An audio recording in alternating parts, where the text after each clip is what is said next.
Cross River State government is back in the news and public discourse again, and yet for the wrong reasons. A move designed by a hitherto unknown agency of the Cross River State government to address the unemployment problem in the state has set tongues wagging as to the consequences of the so-called employment generation scheme. The Cross River State Migration Control Agency, in partnership with two other private bodies, SOS Global Investments and SOS Labor, had announced that it was recruiting male and female indigents of the state for what they called 50,000 decent jobs for Cross Riverians. Successful applicants of the household worker jobs will be offered jobs as housemaids and home drivers in foreign countries, specifically in Saudi Arabia, the EU countries, the United States and Canada. The advertised salaries of the applicants, who must be between 23 and 40 years and must be educated up to junior or secondary school level, is put between $200 and $250 per month. The applicants, who must have letters of recommendation from the paramount rulers of their clans, are expected to pay administrative fee of 1,500 naira, which is non-refundable, as well as a processing fee of $100. Now, this is the advertisement that has been causing a lot of uproar, particularly among the enlightened indigents of the state, forcing the state government to make clarifications only to the extent that it is yet to launch the scheme. The Ethnic Leadership Foundation, a leading forum of professionals and concerned elders in Cross River State, promptly took up this matter by writing to the National Agency for the Prohibition of Trafficking in Persons, NAPTIP, saying this so-called employment scheme is nothing short of a government-backed human trafficking project. The Ethnic Leadership Foundation questions the opaque nature of this scheme, which also has behind it agencies and private companies on whom very little or nothing is known. So far, NAPTIP is yet to make a comment on this controversial issue. But again, Cross River has been steamed in a lot of controversies of late, including issues of a government-sponsored deforestation program through illicit logging in reserved forests in different parts of the state. Many enlightened indigents of the state see the unrestrained logging activities as not only dangerous to the future of the state, but also monies realized from these state-sponsored logging activities do not reflect in the earnings of the state. Indeed, Governor Nyesom Wike of River State recently accused his Cross River counterpart, Ben Ayade, of being the direct beneficiary of the illegal logging activities. So, Cross River State, in the eyes of the storm, will be looking at some of the issues as concerned indigents of the state say the state government must respond much more forcefully than it has done so far. Agba Jalingo is a journalist and a known critic of the government, for which he has serially been arrested and charged to court. Join in the discussions. The discussion will be after this break.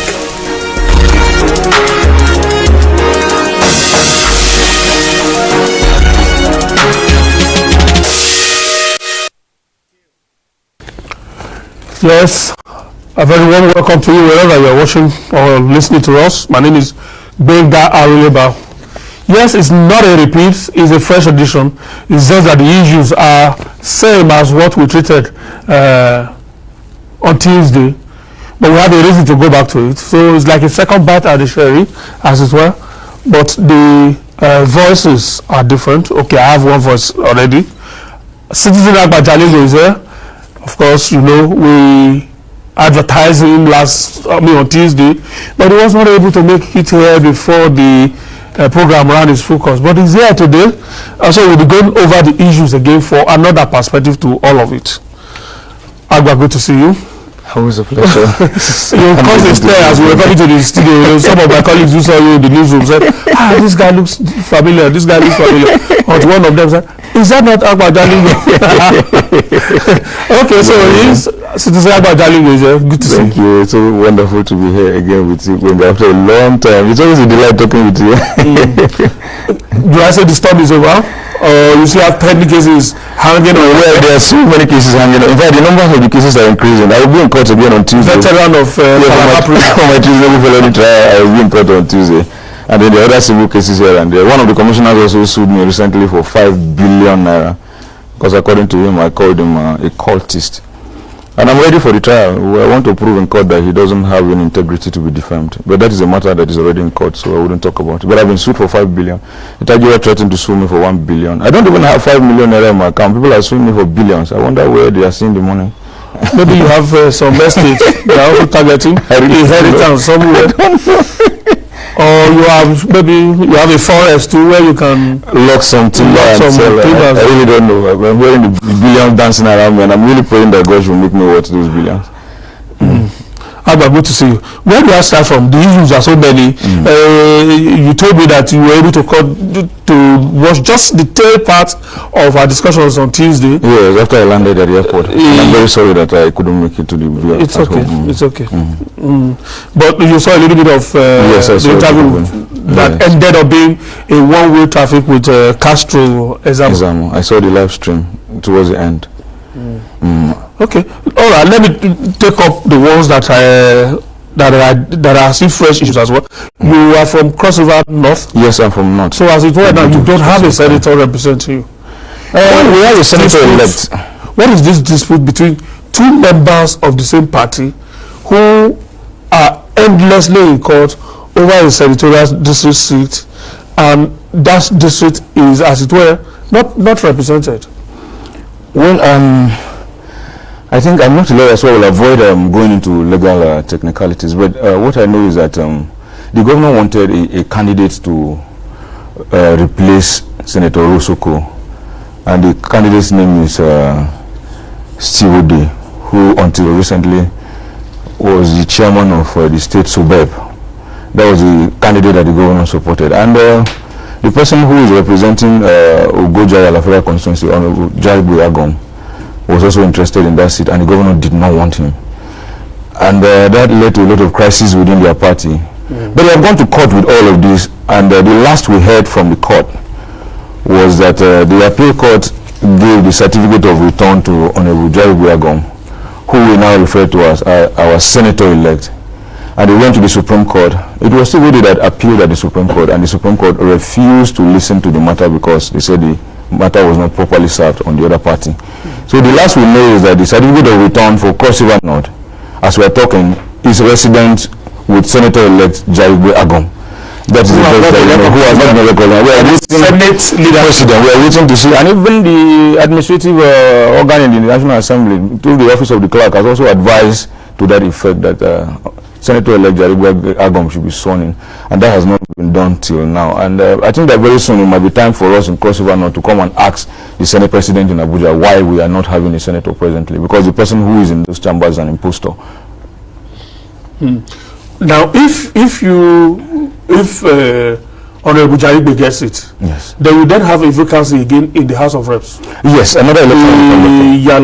Ogoja Federal Constituency seat that he currently holds will become vacant again. Another by-election will be conducted, and that is exactly what we are looking forward to. By now, I would expect that the date would have been set if the right thing was done.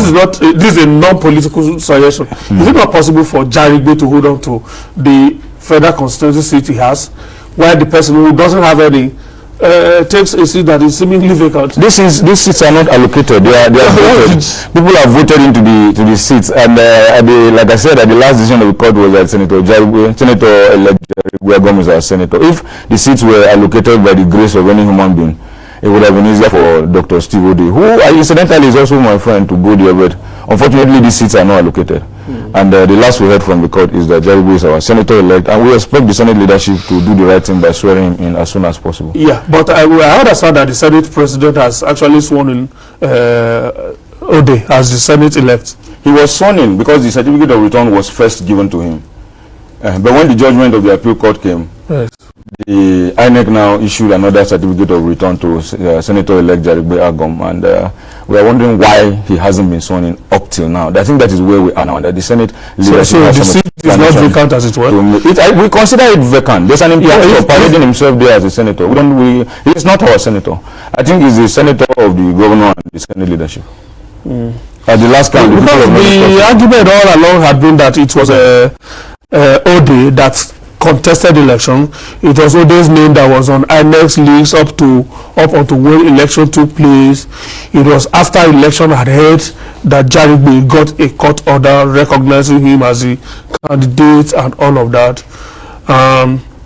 Again, you no longer can enforce the principles of law that the Supreme Court gave in Rotimi Amaechi versus INEC. Those principles had been overtaken. In any case, you said you are not a lawyer and that this case is in court. Yeah, well, presently there is no matter in court. The Supreme Court had actually decided on that already by refusing to listen to Steve Ode's appeal. So we believe that the matter had been settled in court, unless they want to go and refile. But even if they want to go and refile, between now and the time they will refile, Jalingo is our senator-elect from Cross River North, and it is the duty of the Senate leadership to tell us why the 5 local governments of Cross River North still don't have a senator representing us, and why they still want to parade an impostor who the court has said is not our senator. The Senate leadership will soon have to answer that question for us. The most recent issue that has brought Cross River State in the news, which was one of the first issue I took up with Castro actually, has to do with what a lot of people are seeing as officially sanctioned human trafficking, if you permit that expression. It is this 50,000 decent jobs for Cross Riverians, male and female needed, household worker jobs, is allegedly been a program of the Cross River State Migration Control Agency in conjunction with some NGOs. I don't know whether they are NGOs or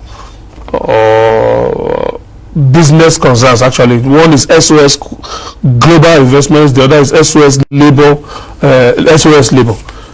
But when he was here, Castro Azaba actually drew my attention to the fact that the Cross River State government has repudiated this, that there's nothing like that.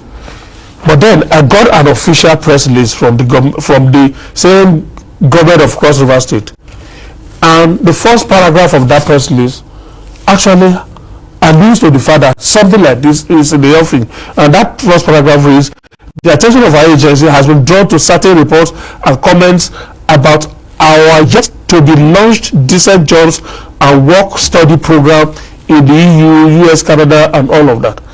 And my attention was also drawn to an advert that is running on television about this same intention to launch a decent jobs and work program in the US, Canada, and all those places. So one is at a loss. In Saudi Arabia specifically, that was stated in that flyer. They are luring them to the Middle East. Yeah, and that this will be launched sometime before the end of this month.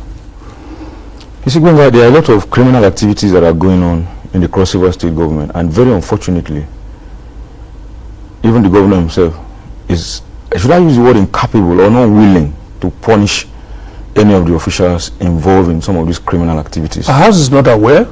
Well, in this particular case, I want to say it with all sense of responsibility, because I know Cross Riverians are watching me, that the governor was 100% aware. And this information, even if he wasn't aware yet, was brought to him, to his notice by me. Okay. Yes, Ayade locked me up. But we are still talking, and I've been saying it. We talk. Even yesterday, we still spoke on the phone. I drew his attention to that flyer myself. I'm saying it on air. I sent it to him and said, Governor, this is wrong. This is human trafficking. And Mike Agba is doing this with a government logo on it. Yeah. And in the name of government, yes, Cross River State Migration Control Agency has a logo. So denying it itself is another fraud. And the governor said, I should talk to the man. I said, no, you talk to him yourself. He's your appointee. I'm not lying. I'm saying the truth. The governor is alive. I called CPS Christian Ita, who is also saying this. Ask him on the phone. I spoke with Christian Ita, and I told Christian this is what is going on. I even called the official who wrote this letter, Michael Agba, who is now denying that he doesn't know. I asked him, Mike, your guy is not happy about this thing that you want to do. If you want to exchange skills, house girls and house boys, drivers. How is that for $200? And then the question Mike asked me was, if we are going to help people that have skills, are we saying that we are not going to help people that do not have skills at all? I said, Mike, this is a criminal thing that you are doing. I don't need this argument. Government is officially helping people to become houseboys, and they are telling people to pay the 40,000 naira processing fee for the form and $100. I say, Mike, that is your target. You want to lure young people. And then I'm beginning to think that this kind of thoughts don't just fall from heaven. This person must have been nursing these activities in his mind, and he just wants to put a government stamp on it. Doesn't this deserve some investigation? Because these thoughts must have been lying in his mind. This person has a human trafficking thinking, a thought of a thinking line that aligns with those kind of illegal behaviors, and those kind of things need to be investigated. And let me also tell the public that this is not the first time Mike Abu is doing this. Ironically, he's a young person. He's also my friend. There are several of federal government intervention programs that were coordinated by his office, where Mike was asking people to pay 2,000 naira, mostly to private accounts. One of the accounts was in Zenith Bank, asking people to pay money into those accounts to access federal government empowerment program that federal government is doing. And he did that a lot of times. And if all these things were done, the governor was aware. I am telling you that I drew the governor's attention to these activities of Michael Agbo more than 2 or 3 times already. I have done that personally with the governor. And even this flyer, I drew the governor's attention to it day before yesterday. And he said he's going to intervene. And to be fair to the governor said openly that he is disagreeing with the idea of sending mates and drivers, that what he agreed with Michael was the exchange of professional skills, and that he did not ask him to do anything about house girls and house boys. And to be fair to the governor, I think he intervened and asked that that program should be down unless it is for the exchange of professional skills. But for anybody to deny that this did not come from government, anybody saying that is a criminal perjurer, the person is lying, and I want to be proven wrong on that. Okay, so if the government has an intention to still launch this sometime this month, in actual fact, they said the Cross River State Migration Summit is holding on 22nd of April. If the government has that kind of a summit in mind, how do you turn it around for positive sake? Not for the purposes of recruiting people. Migration agency is meant to control migration, not to encourage it. That's what I was thinking. If your job is to control migration control agency, I thought you are going to control how people will migrate out of the country, not to ask people to go and do houseboys and house girls. And then to think of it, this same Mike, this appointee, is brandishing a statement where the governor went and wrote in a public WhatsApp group that he has approved this summit. That's what the man is brandishing as an approval from the government. A government run from WhatsApp. Do governors approve programs on WhatsApp? And then you are flaunting it around.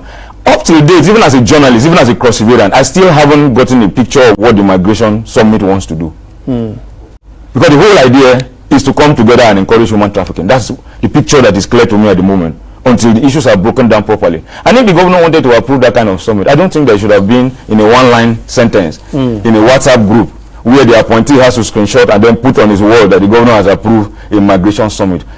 You don't run the government in that manner. And that's exactly what the governor has been doing with all of these human beings in the past 6 years. And it has kept us in this situation where we are neither moving forward nor backward. I actually, when Castro was there, I actually also questioned the need for a government agency in this mode. The migration control. The governor has created so many agencies, so many appointments without designation, without official appointments, without any form of portfolio. There are so many of them. And then you see one. Incidentally, when Castro was there, that was one of the talking points. Yeah, whether it was okay for him as chairman of a political party.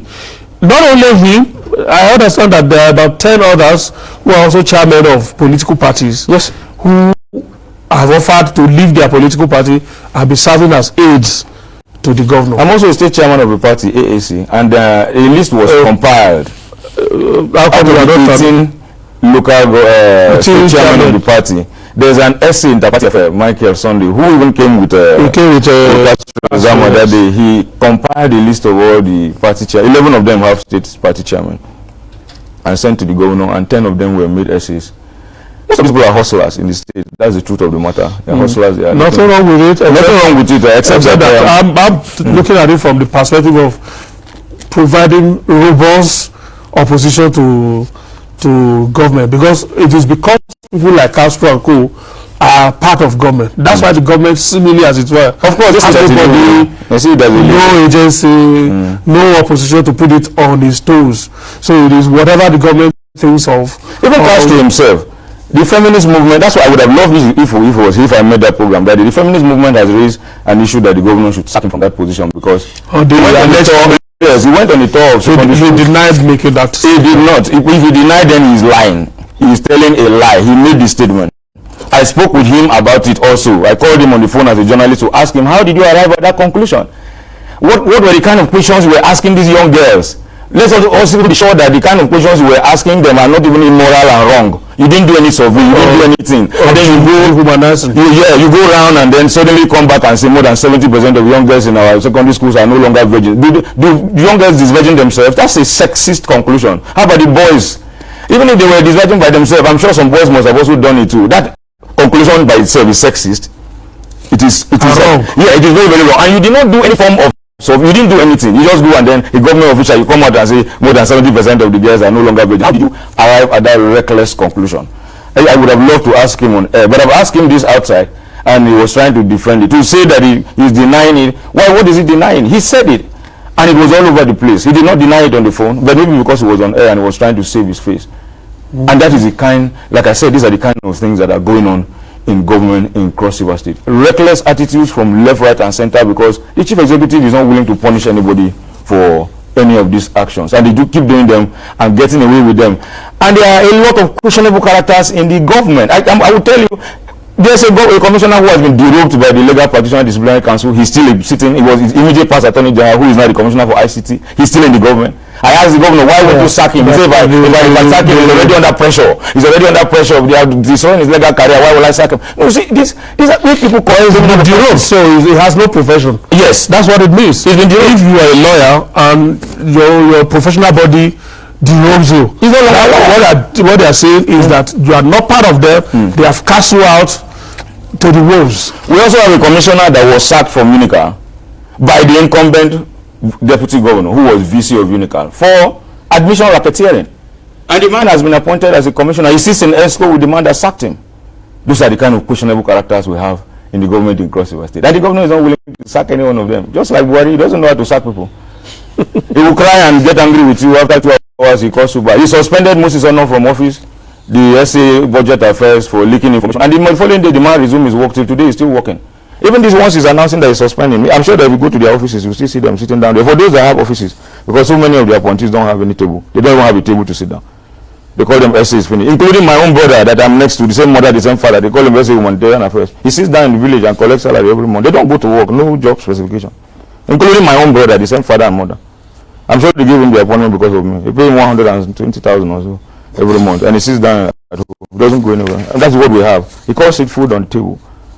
Food on the table appointment. He says he wants to make sure everybody goes home with food in Cross River, and the only way you can do that is to create ridiculous appointments for questionable characters to parade themselves as government officials. And they are all over the place. If you see 10 people in Calabar, pick them randomly on the street, 8 of them are government appointees without a table. They don't go to work. They don't have any work. They just carry their ID card, walk around, end of the month, they send money to them, finish. That's some kind of appointment. Well, I think it's actually reckless. It's actually very, very reckless, because government officials, their remuneration is supposed to be determined by a government agency. What formula are you using to pay them? Haphazardly, however they get admitted. It's not just to collect salary. Supposed to pass the house to something you also put in the system. Something you put in value for money. What are you giving in exchange? What is the contribution? You don't share salaries for people. And even after sharing the salaries, the governor himself was heard on tape saying that any man that depends on salary is a slave. So you that pay salaries randomly, recklessly, are you a slave master? That's in that case where he said that he doesn't want to be a slave to time.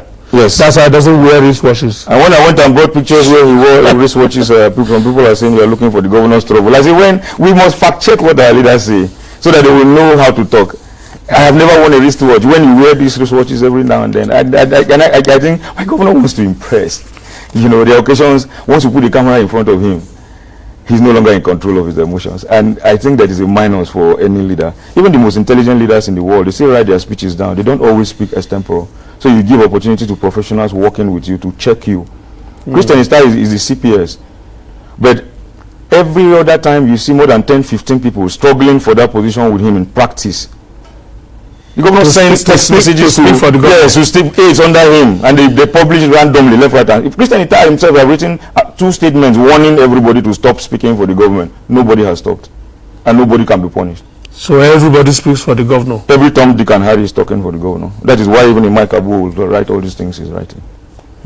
But Cross River State started with a lot of hope under Governor Ayade, you know, and then we started hearing about the big budgets.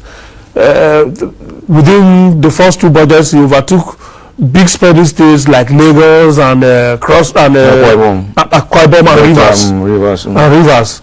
In terms of big budgets. Not only that, he also gave his budgets big names and all of that. I'm wondering how have all those budgets transformed across River State? Nothing. Well, I don't want to listen to the views of Cosmos alone. You see, I'm sure that even the governor has come to realize the vanity and the hollowness in all of those highfalutin names that he was calling, and he has decided to come down to reality with the 2020 budget rather. So 2021 rather.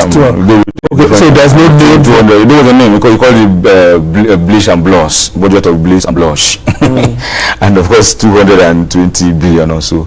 That sounds for me more. Even though I thought you already cost trillion, no? Yeah, he had already cost trillion. But this year he decided, like I said, something must have happened to him, and he must have realized that I was on the procession to Golgotha.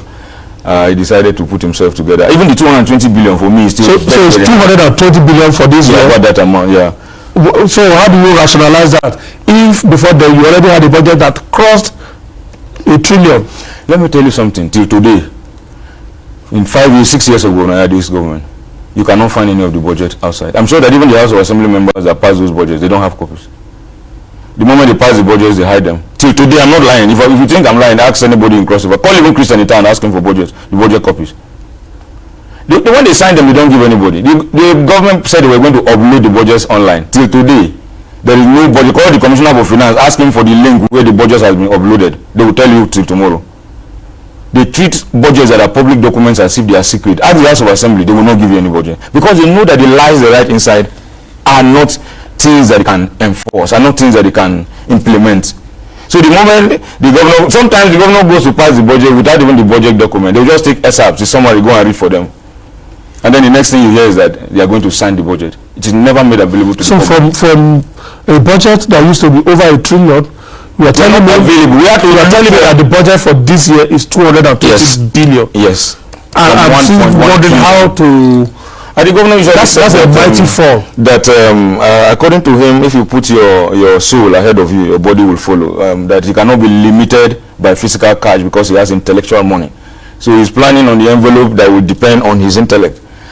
He talks about intellectual money, other people's money, and green money. Those are all invented by him. And so far, we have not seen the intellectual money. We haven't seen the intellectual money. We are still dealing with the mega allocation that the state is getting from Abuja.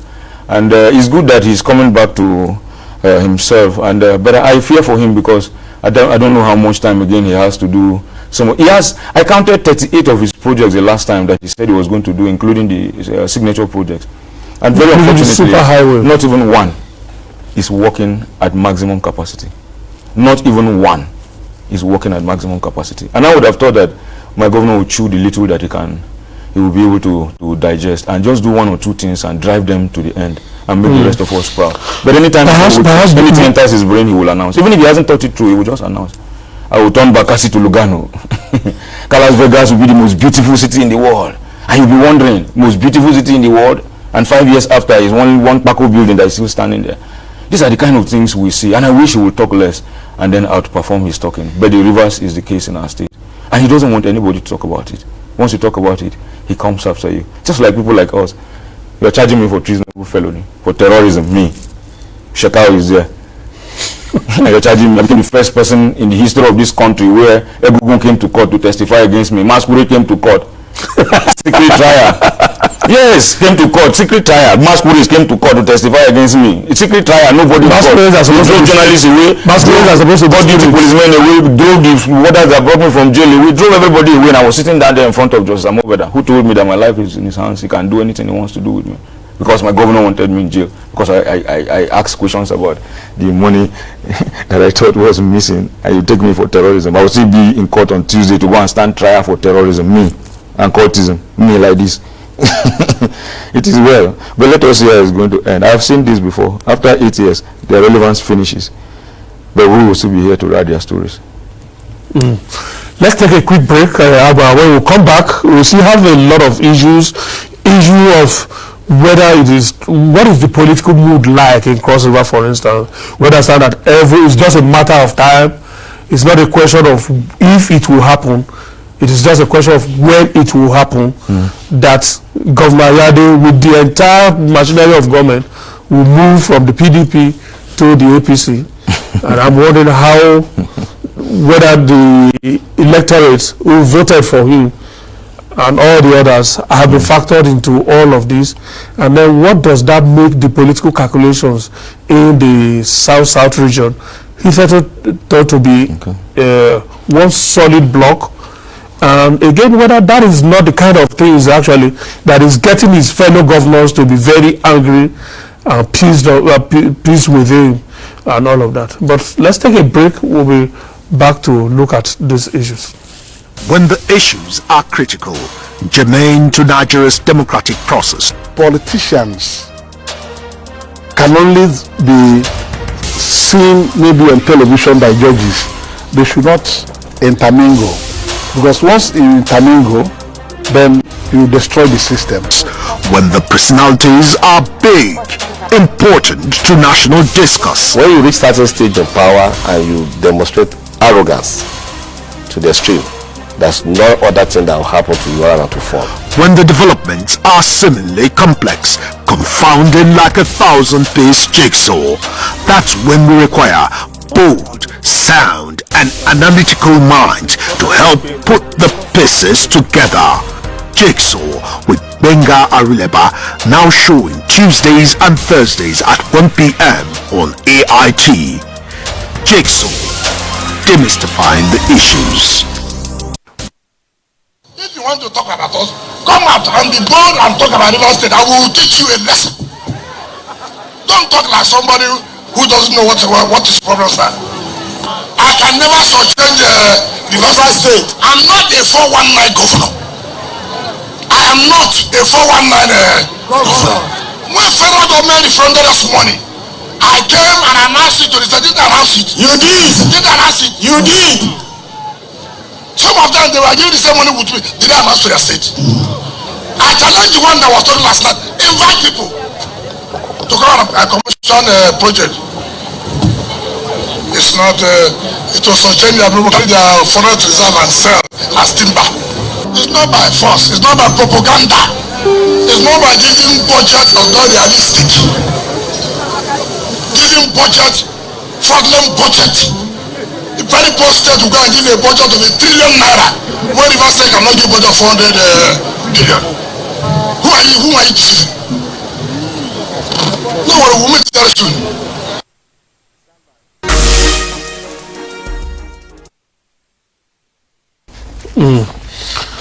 Castle said he doesn't know who Governor Wike was referring to. I saw that when I landed. I saw that in the car. Even when I thought it was so clear to even the blind that no, and the deaf, you know who that finger was pointing at. You see, Governor Wike has been to Calabar several times to see Ayade in his house. They are good friends, they are not enemies. And if you notice, immediately after this salvo, I think the governor asked all his people not to respond again. Before now, he had dispatched a lot of his aides. They were everywhere threatening Wike and calling him out. Alfonso Soba did it in Calabar. I am telling Wike, I'm warning Wike, he has to stay clear of Cross River. And the man decided to answer them and call them out. But beyond any other thing, Wike raised some issues that were very, very important. Yeah, it's those issues that are of concern. The first issue was the issue of the money they returned. Federal government returned money to several states for constructing federal roads in their various states. And Wike said, I declared my own to the people of River State. In Cross River, has the governor declared his own to us? No. That's a salient issue that Wike has raised. Before people start running to town to say that Wike was looking for Ayade struggle, no. He raised some issues. Yes, because there's no opposition. Yes, there's no opposition. As we are talking now, the governor has not told Cross River Areas. I'm a journalist. We report Cross River Watch. He has not told us in Cross River how much was given by the federal government. When I asked the Commissioner for Finance, Asuko Ekpenyo, he told us that the federal government only gave them an instrument. There was an instrument that was given to the state. Instrument of how much? No answer. They don't like answering questions. When you ask them questions, they feel as if you're an intruder. I have had a commissioner tell me that if you want to know, go and contest election and win now. And I'm like, look at this naivety. But that is how they behave. And Wike raised that issue. And I think that should be addressed. The second issue Wike raised was the issue of deforestation. Yes. And as I'm talking now, tell me in all honesty, let me tell you that the what I have are not true. They are very said they are not true. They are extremely true. Very, very because true. Those are reports that I got through independent sources. People who, well, as I'm talking to you, are not rabble houses like you. Oh, bless you. I understand you. By calling you rabble, I understand you. Because we have an interest, you are. I understand you. Exactly. I understand you. Okay. Give me what is happening in Obudu, what is happening in what's the name of that place? Boki local government. That is what is happening there. And they sent those visuals to me. And Castro said it's not true. Cross River Watch has done an extensive investigation on these things with videos. We went into the forest, and I'm telling you now that they are ferociously cutting down trees in our forest in a manner that even the chairman of the Forestry Commission, Chief Tony Nyande, who is my clan head, is complaining bitterly and asking the government to give him a program on forest management. Because the communities are complicit. They are selling people along. There's a cartel. 4 policemen were killed in Idudun, Nasarawa Bakuku, in Calabar Municipal last month. Investigation have linked the death of the 4 policemen to the cartel, the timber cartel operating in Cross River State. A DPO was killed in Obudu. Investigation have linked the death of that DPO to that timber cartel. And the police is even trying to sweep the death of that DPO under the carpet. There's a cartel. As a matter of fact, we even understand that they are mushrooming armed cells inside that forest. A lot is going on in the forest. It's not just a threat to the animals, to the national park, but even threat to communities who have become helpless. That's one part of the There's country. a particular man. That's one part of the island where you have those exotic animals, endangered species. There's a General Ayon that has taken over Boki Palm Estate and is resident there with armed men. No politician in Boki local government can talk to him. And he's an estate government. General Ayon.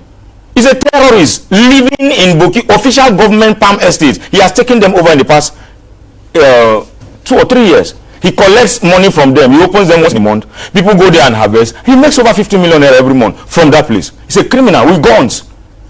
He matches people. He gathers, and the governor made him SA. Nobody in Boki. He didn't even finish primary school. He's resident in the forest with his guns, and the governor is aware. He's his SA. And the whole of that forest, I am saying that go there now as I'm talking now. If you are ready, we'll go there next week. You will see how they are logging on a constant basis, and government officials are aware and they are collecting return. As a matter of fact, some of those trees that I saw, many will be as old as over 100 years. That is the only remaining rainforest in Africa. Some of the trees are 118 years old. They are virgin forest, and it's home. And they are bringing them to home of the very endangered species in Nigeria. Yeah, you know. The governor himself, when he started the super highway, he debushed 75 kilometers of the highway before the project was abandoned. 75 kilometers of virgin forest was brought down. Till today, where is the timber? They know where it is. They know what is going on in the forest. They don't want to stop it. There are people in government that an official government policy. It's not a policy. You see, and the government sees it as a means of internally generated revenue. Fine, but again, I try to investigate this, and each time you run into a brick wall. So, like you said, maybe I borrow your expression, is nothing but an illegal activity. It is. The chairman of the Forestry Commission, his name is Chief Tony Nyande, he's still begging the governor for a forest management program. How do we allow these people to log wood, but how do we regenerate the forest? There is no official program here to manage the forest. And the cartels are just logging and selling, paying government officials, logging. The governor has SA on forestry up to 6. And all of them are depending on that forest. All of them are depending on that forest. SC Forestry, SC Forestry, SC Forestry, and they have no job specification. They don't have any office in Calabar. So when they wake up in the morning, the only thing they think about is go to the forest and start thinking about how to get money from the forest. And they are working with these cartels to pay them returns. And the governor cannot say he is not aware. These informations are all available to him. If Wike in Rivers State is aware, the immediate past deputy governor of the state, Efio Kobam, last week was in Boki. The former state chairman of PDP, Sonia Bank, his community does not have a motorable road. They have started self-help by calling people to contribute money to fix the road. The governor himself donated 10 million naira to go and fix that road.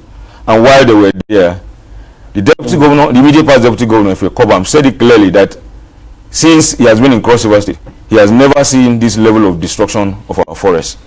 And he was urging restraint. Okay. What's today's date? Today is 15th. 15th. Okay. This apparently came maybe as a result of reaction to what happened on Tuesday. I just got, my attention was just on to it. No, so the letter is dated 14th of April. That's why I asked what's today's date. So that letter was written yesterday and it's signed by Chief Tony Ayade. Yes, that's the chairman. Executive Chairman, Forestry Commission. Yes. Right? Yes. CRSE moves to checkmate illegal logging. Cross River State government is alarmed at the wanton destruction of its rich forests, especially illegal exploitation and transboundary movement of timber. This unacceptable forest degradation has severe environmental effects. Consequently, the Cross River State Forestry Commission has commenced high-level surveillance and clamped down on illegal loggers and timber merchants across the state. Traditional rulers at the local government level are hereby requested to urgently halt this ugly trend. Traditional rulers and local government chairmen are hereby urged to halt this ugly trend within their domains or risk sanctions, which may include withdrawal of certificates of recognition. Government will no longer wash unscrupulous elements, rubbish the state's reputation as center of excellence in climate change mitigation as far as Nigeria is concerned. Timber dealers and hauling companies are reminded that the ban on illegal logging and movement of timber in Cross River State is still in force. All illegal loggers, timber consignments shall not only be arrested, impounded, but culprits shall be prosecuted in accordance with the State Forestry Commission law. Security operatives and our field officers have been placed on red alert to checkmate all forms of illegalities within the forestry subsector of the state economy. Signed, Chief Tony Ayade. Yeah, that's my village name. What's your reaction to this? Now, well, you see, I'm sure this was deliberately sent to me because of this. You see, it's a good thing that he wrote this. But in the next 2 years that Ayade will still be in government, nobody will be prosecuted. This is but at least this is an admission that is illegal. What we said on Tuesday is not false. Yes. Unlike what Castro was trying to portray, I was actually the right one. What was going on was right because he tried desperately that day to make it look as if it's not true, and if anything at all, those visuals may not actually be from Cross River State. He came to lie. But from following from what Chief Tony wrote, like I said, it's a good thing, and I'm aware that he has been appealing to the governor to assist him in designing a proper forest management program. I don't know what that entails, but I hope that if they eventually have one, we'll deal with it. They have been arresting timber in that place, but they only arrest those who don't pay. And when they arrest you, they take the timber to the police station. It will stay there for 1 week. Somebody will come and pay money to disappear like that. That was why there used to be a chairman of the deforestation task force. They call him Odioyama. Yeah, the council mentioned something about he resigned because of infighting within government, because he said it was government officials like him that were sabotaging his work, and his life was even threatened at the point because his attempts to stop the logging was being resisted not by the loggers, by his fellow appointees in government, and he had to resign write a letter of resignation to the governor to leave office as the chairman of the anti-deforestation task force. So this letter, it's an acceptance of the fact that what we are saying is not wrong. And the earlier the governor decides to do something about this, the better for not just the state, the better for Nigeria. Because right now, logging is going on illegally, and it is massive. It's not even in small proportion. It's not something you can run. If you are traveling if you branch off 4 corners in Ikom and you are passing through Buki to Obanliku, you will see kilometers of wood that they have logged. They do it now with impunity. They are not even scared again. They log and bring them to the highway, to the express. You will travel for kilometers and you see wood that they have logged illegally, lined up for kilometers. And there is no way any government official cannot say they are not aware. All these things are happening under the supervision of government officials who are milking and making money from this forest, along with community leaders. It is not enough to threaten traditional rulers. The governor started what he called Green Police and later changed the name to Green Rangers and said he was going to post them to go and man the forest. Where are these people? Till today he's still paying salaries for Green Sheriff. Where are these people? None of them can be found in that forest. And the criminals are taking over the forest now. They will not do anything until the place become infested with guns again, like some other, like Sambisa Forest, before they will start shouting. But it's also amazing that it is these gang leaders that the governor is giving appointments to. Like I told you, General Iron, the leader of the Bakassi Strike Force, another criminal, is SA or security to the governor. The same Bakassi Strike Force that you know, who were destroying pipelines. As we talk now, he's SA on security to Governor Ayade. They call him D1. You said it's not possible to get the Cross River State government budget. So somebody is disputing that now. Just forwarded to me a link to the what's the board now? I'll go back to that board now. But I'm all actually on the page where I can see the Cross River State government 2021 approved budget summary. Good. Approved budget summary. Summary, yes. Okay. It's on that page. It's on that website. Summary.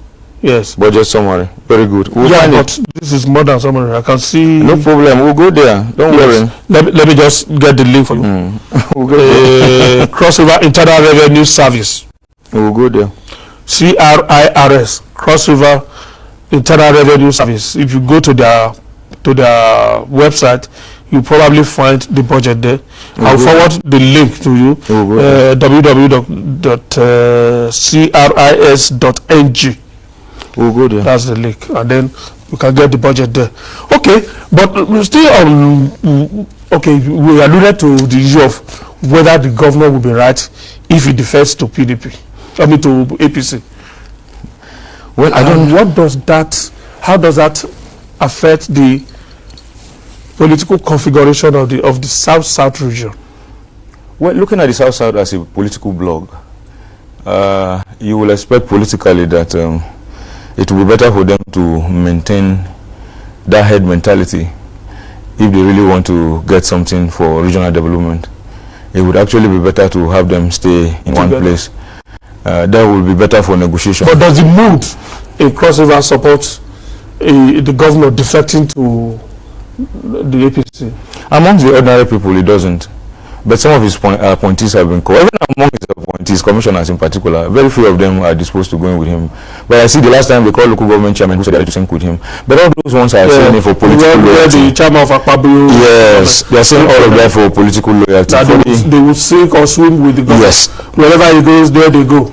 For the majority of the people, I heard they were promised, because they don't give them money, even with the NFIU rules, their allocations are still controlled by the governor. So they were promised 100 million naira for quick win projects in their various local governments, and it was from that money that they gathered themselves in Calabar to come and do that jamboree that they did. And they are bragging, even those who are bragging that they are ready to go with the governor to APC, they are not saying it from their hearts. The overwhelming mood in Cross River State is actually PDP, unless something different or dramatic happens. People are disposed to where there's power. But I can bet you that if Governor Ayade leaves, if power moves to APC, because there's no industry in Cross River State, even if you do a post on social media, write about intellectual thing or any serious discussion, you will not see people answer, but just talk about politics, and then you see the way Cross Riverians, their energy will come up, young people as well. So politics is a very big industry in our state. That is the only place where most people get their feeding from. And if Governor Ayade moves, it is very likely that some people, for the sake of the stomach, will follow him because that is their means of livelihood. But generally in the state, the mood is quite pro-PDP majority, even though I'm not a member of PDP. I have never liked the two parties. And at the point I supported Buhari, but the two of them, I don't know the difference between APC and PDP really. For me, they're quite the same, only their nomenclature that is different. But if Ayade leaves, he will lose some ground. He will lose some ground. What will he make the next election? He will lose some ground. Even now that he hasn't left, look at how difficult it is for him to control the structure of the party in the state. That's exactly why he wants to leave. Yeah. The PDP has been given a quit notice. PDP has been given a quit notice from their office in Calabar on Murtala Mohammed Way. Their head office in Calabar, the PDP. Since he became governor, he's not even paying the office rent. For 16 years, they ran Cross River State. They couldn't build a house for themselves, and they cannot pay rent until the landlord gave them quit notice last month to vacate. The staff in the office have long left because they are not paid their salaries. So the party is in disarray. Yes, that's the story of the PDP. Yes, there are beautiful flags that used to hang in front of the office are all torn now, and the remaining ones that are there are very dirty, like the proverbial Nigerian flag that has been abandoned. And the landlord is tired of them and said for 2 years they haven't paid his rent and they have to move out of the property. And that is how bad it is with the party in the state. So if he leaves, I'm sure that he's going to lose more capital. As a matter of fact, he will only be relevant in Abuja, as a matter of fact, because in Cross River State, most of the people still have their faith. Earlier you referred to the super highway.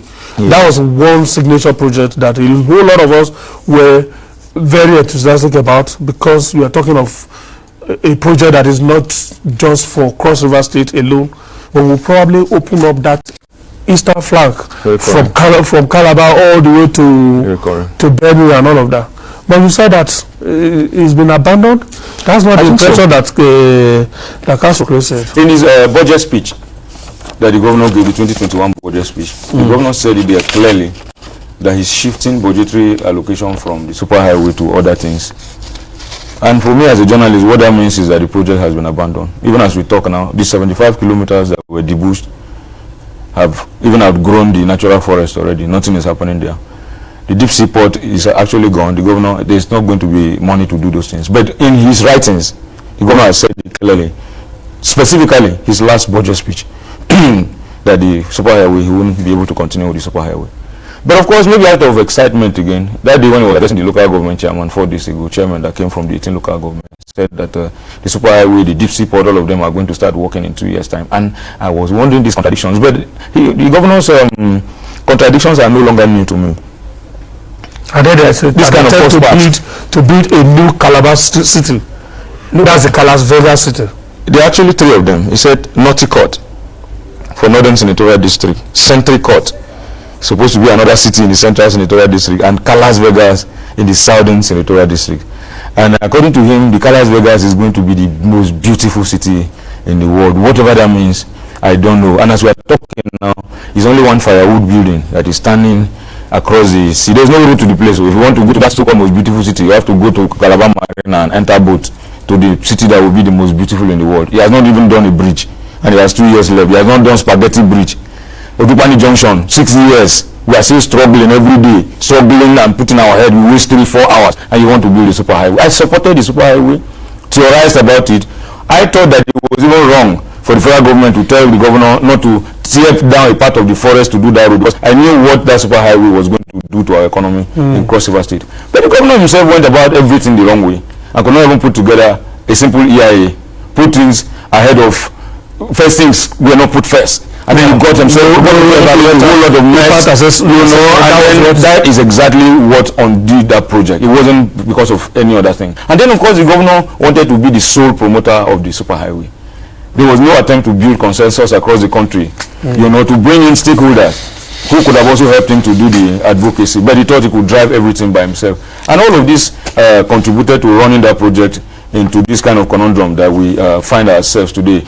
And I do hope that the next governor, it is my prayer that anybody who takes over from him will continue with that vision, because I really think whoever takes over from Ayade doesn't need new project. He has a lot to do. So many. I can name them, but they are just here and there, all the just wasted after 1 year, as a matter of fact. But there's something he just did with the Kali aircraft that he brought, which yesterday when I was coming, I saw the aeroplane parked at the Lagos International Airport, and I was quite delighted. I want to give him a benefit of that with the Kali Air, not because I think that the aviation industry will do any better recently, or in the near future, because that is one sector that has suffered seriously from the pandemic.